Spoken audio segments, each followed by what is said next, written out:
You know that one nagging injury? The kind that just never really goes away? You try everything, right? And maybe you feel a little better for a day or two, but that underlying weakness, that stiffness, it always seems to creep back in. It's so frustrating, and it really makes you wonder, what's the difference between just feeling better and actually being better? Today, we're going to dive into a completely different approach to healing, one that's all about deep structural repair. So, first things first, let's talk about the big problem. The way most of us approach recovery, and why it so often feels like we're just stuck in a frustrating loop of pain and re-injury. I mean, this is the central question, isn't it?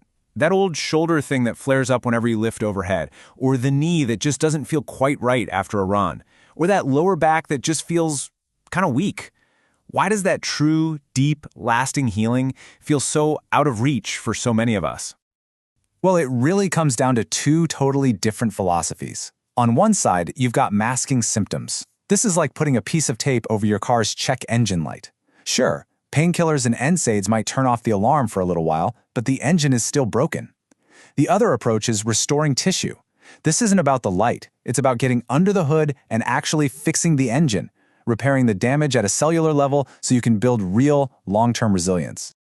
Okay, so that brings us to a different way of thinking about all this.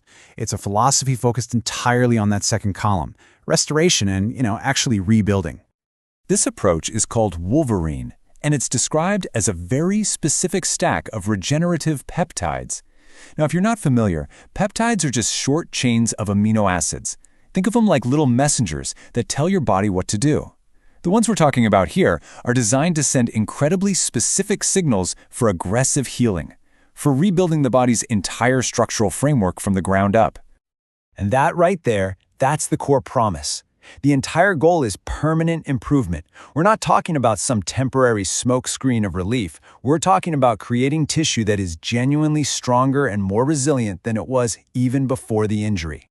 When you focus on rebuilding like that, the results people report are really tangible. They don't just say, oh, the pain is gone. They describe feeling fundamentally more capable, stronger, looser, more stable, even more athletic, especially in those spots that used to feel like the body's weakest links. So, how in the world does this actually work on a biological level? Let's get into it and break down the 4 key pillars of repair that are said to drive these pretty incredible results. So the whole process is built on these 4 pillars of repair. First, you accelerate tissue repair right at the cellular level. Second, you improve blood flow to the area. Third, you calm down inflammation, but in a very specific way. And fourth, you reinforce the body's internal scaffolding. Let's break each one down. The first pillar is all about what's happening on the micro level. Imagine those tiny micro tears you get from a workout, or the strain on a tendon. This process is all about flipping the switch on your body's own repair pathways to clear out those damaged, worn-out cells and replace them with new, healthy, and way more durable ones. It's a fundamental upgrade. Pillar number 2, blood flow. This is huge. Think about it. You can have the best building materials in the world, but if you can't get them to the construction site, nothing's getting built.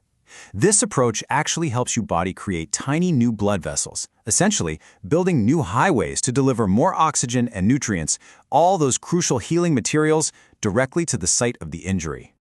Now, the third pillar, how inflammation is handled, is absolutely crucial, and this slide illustrates the difference perfectly. We've all been taught that inflammation is bad, so we pop an NSAID. But here's the thing. Inflammation is actually part of the healing process. The problem with NSAIDs is they're like a sledgehammer. They just shut everything down, which can actually slow down the real repair work. The goal here is much more precise, to calm the excessive swelling and soreness without slamming the brakes on your body's own natural healing engine. And the final pillar is all about reinforcing the extracellular matrix. Just think of this as the internal scaffolding of your body. It's all the connective tissue that gives your joints, ligaments, and fascia their structure. It gives you stability when you need it and elasticity when you need to move. So reinforcing this matrix, that's the real key to building that long-term, rock-solid durability. Okay, so we've covered the science, the how, but what does this process actually feel like for someone going through it? Let's walk through the expected timeline. In those first couple of weeks, what people usually notice first is just less soreness, less stiffness, a general feeling of being loosened up. Then, somewhere between weeks 3 and 6, that's when a deeper recovery really starts to kick in. Those old nagging injuries begin to feel much more stable. And finally, when you get into that 6 to 12-week range, the change is profound. Connective tissue feels noticeably stronger, and with that comes way more confidence to push yourself, to lift heavy, to just move without that constant fear. So you see, the ultimate payoff isn't just about fixing an old problem. It's about building a much more resilient foundation, so you can train harder and perform better in the future without constantly being sidelined by those same old weak points. And the feedback really reflects this. Here's a direct quote from someone who used it. "I bounce back so much faster." That right there speaks to that improved recovery cycle. Less downtime means more productive training time. It's simple math. And here's another one that's just so powerful. My joints feel stable again, less fear of re-injury. This gets right to the heart of it. It's not just a physical change, it's a huge psychological one. It's about getting that confidence back to move freely again. Okay, so based on everything we've talked about, let's look at who this approach is really designed for. Is this something that might apply to your situation? So who is this really for? Well, it seems to be tailor-made for a few key groups of people. Anyone with those chronic, nagging injuries that just never go away. Athletes who are putting their bodies through a ton of stress. People dealing with stubborn tendon, ligament, or joint problems. And frankly, anyone over 35 who's just noticed that their natural recovery ability isn't quite what it used to be. This summary statement from the source, I think, just captures the whole philosophy perfectly. It's not hype, it's better biology. The idea isn't that you're using some kind of magic bullet. You're just giving your body the specific signals and tools it already needs to do its own repair work, but way more efficiently. And that really just leaves us with one final question to think about.